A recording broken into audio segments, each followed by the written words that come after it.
I want to share with you a story. This is your story, and this is my story. The evidence we have currently demonstrates that life on Earth appeared roughly 4 billion years ago. Humans arrived maybe 200 to 300,000 years ago. Listen to the story, which is yours, and decide what you want to do with it. In truth, this story does not begin on this planet at all, but with a star. A star as beautiful and incredible as all of the other stars in the sky, as amazing as our sun. This star exploded, and in it created a rapid torrent of energy, expanding out in all directions, in all dimensions.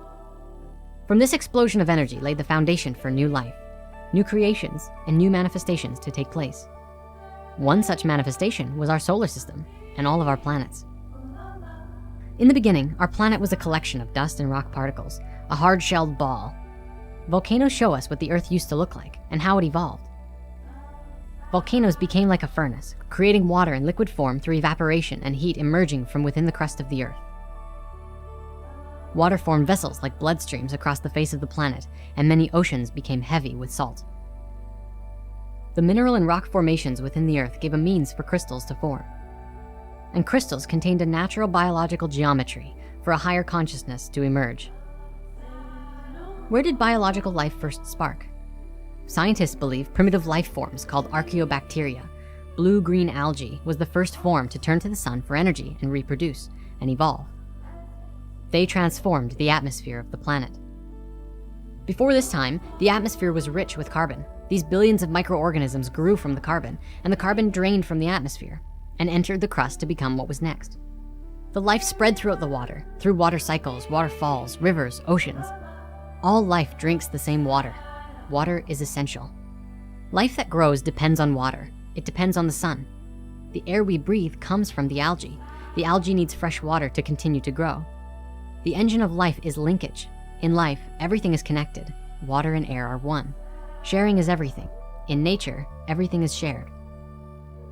Coral is formed from algae and shells coming together, which provide homes for more fish and other life. Trees took a very long time to grow. They reach upwards towards the sun and are perfect statues, as if striving towards higher truth. They have the power to capture life's energy from the sun, turning it into vegetable, wood, and other living matter. From that, new soils are formed. Earth relies on a balance. Every being has a role to play. Every species exists in cooperation and harmony with another species. And this harmony is not easily shattered. Everything is used in nature. Everything has a purpose. How many species are there that we know of? What do we truly know about the bonds that link them all? The Earth is a miracle, and to modern science, life still remains a mystery. Today, life is just a link in a chain of innumerable others over 4 billion years old. And within just a pinprick of that amount of time, we, the Homo sapiens, with our tremendous brains and nearly limitless potential, have disrupted that balance completely. What this means is that there's something really magnificent and fantastic about us, and we may have dropped the ball a bit. Humans appeared on this planet several 100,000 years ago, and we have transformed the face of the planet. There are many stories about how it happened. Nobody knows for sure.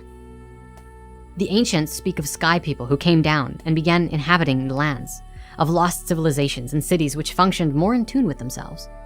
These records come from our ancestors nearly 6,000 years ago, which today we believed was our first civilization.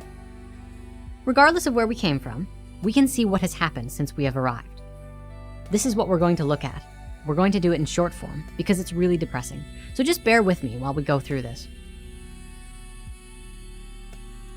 We have taken control of every species of life, of all lands, and turned it for ourselves. We took control of animals to help discover and conquer new territories. We subjugated the growth of plants, calling it agriculture. From that spawned cities and civilizations, eliminating the need to migrate around and scavenge for food. Now, it was in our backyard. But that wasn't enough. We needed more. We tapped into the energy deep within the Earth, pockets of sunlight captured in millions of years worth of coal, gas, and oil. And we have seen more change within 50 years than in the last 13,000 years combined. And not all of it is good. Cities like New York and Los Angeles are symbols of the exploitation of oil and the resources that we have forcibly extracted. There aren't many farmers left, and the industrialized farming actively poison our foods with pesticides, which in turn poisons us. Don't believe me? Just ask the food workers wearing radiation suits. But how can all of the food demands be met without concentration camps of cattle, where not a blade of grass can grow? Instead of grass, trucks haul in grain that is fed to the cattle to become meat to stuff our faces. Houses are cloned, copied, and standardized, wiping creativity off the map. Everywhere, machines dig, rip, bore, and tear into the earth, faster and faster, without any regard for the millions of years worth of what Mother Earth has been creating. Excessive mining will soon exhaust all of the planet's reserves. 100 millions of metric tons of fish have been exhausted. Most large fish have been fished out of existence because they no longer have time to reproduce. Globally, water levels are falling. Places like Las Vegas are the biggest consumers of water in the world, where in other places they have none, and women dig aquifers day after day. Deforestation tears up the earth to make way for new factories. In some places, deforestation is a last resort for survival. Every 1 in 6 humans live in a crowded, overpopulated environments and don't have access to clean water or even electricity. The current plan, it seems, is to pick every pocket of sunlight and use it all up until there's none left. Even heating the tar sands in Canada is getting consumptuous. The way we burn fuel pumps carbon back into the atmosphere, upsetting the Earth's climatic balance as well. How long can this mirage continue? How long can we continue to fool ourselves into thinking that we can survive on this Earth that we're creating? This is our home. It is our responsibility to ourselves and to everything else on this planet to correct the mistakes that we've made. Now, I'd like to make something clear about what's just been shared. What we've been looking at, the poverty, the water levels, the exploitation of oil, and raping Mother Earth's body for anything that we can get our hands on. Well, this is often looked at as the cause of what's going on. In truth, this is the result. This is what we've created as a result of what's going on. So what's really going on? This is something we've looked at before in spirit science. This vibe that often feels like a gnashing, gnawing, tearing apart feeling. It feels like it's happening inside ourselves, and most of us don't have any idea of what it is. It's the separation, and all of the stuff that comes from it. The fear, the anxiety, the I'm not good enough, the I want to have power over you. All of that is the result of the same thing, the feeling of being separate. The illusion that you are separate, and the fear and the hurt that comes along when you think that you are alone. You are not alone. We are not alone. It's time that we recognize that we are the power. We are the planet. We are the ones to create the new world for ourselves. It's not up to someone else. It's not something we need to vote on. It's not even something that we need to wait to do. It's a space that we can come from, a space that we can come to within ourselves. All of the problems of the world could be fixed overnight if everyone could come from that space.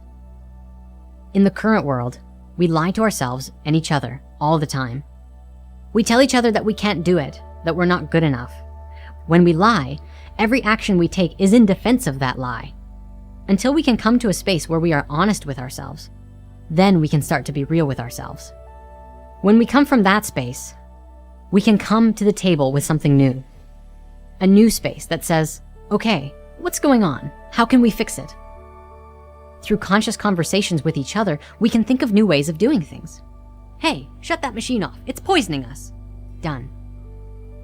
Hey, let's rewrite our healthcare system. Let's try doing something new that works. Done. Hey, let's make all cars 100% electric. Let's make a way of generating electricity for free. That space you come from that makes that kind of conversation possible is the heart, the unity consciousness, the Christ within, also known as just plain honesty. It's a space that doesn't deny what is real in favor of a more convenient lie. It's a space that is honest about how one feels and what one sees. It's a space that listens with the intention of understanding what another says, rather than just waiting for the other person to stop talking so that you can start talking again. It's a space that's compassionate for all humans, all life, from the best of them to the worst of them. A space that holds all life as a sacred thing, and something that can be explored from a space of excitement and freedom. You are not alone. We can make this happen, and we can all do it together. We can do it for ourselves, and we can do it for each other. We can do it in a way that works. In fact, the only way to do it is to do it together, not on your own, not as the sole leader of the movement, but together. You're involved, I'm involved, and we're both doing what we love and loving what we do. And from that space, anything is possible. True freedom is the absence of limitation, the presence of possibility. Think of it this way. The ancient civilizations understood all of this, but they didn't have the technology that could create the powerful life for themselves, an amazing life full of wonder and awe. See, today we have all that technology to be able to do that, but none of the awareness of how to make it happen. It's very much Fibonacci. With Fibonacci, we take what we had previously and what we have now and add them together. We take the best of both worlds, the technology and the awareness, and we put them together. It's the natural way of doing things, so that we exist in abundance, exist in growth, exist in harmony, just like the rest of nature. It's by design.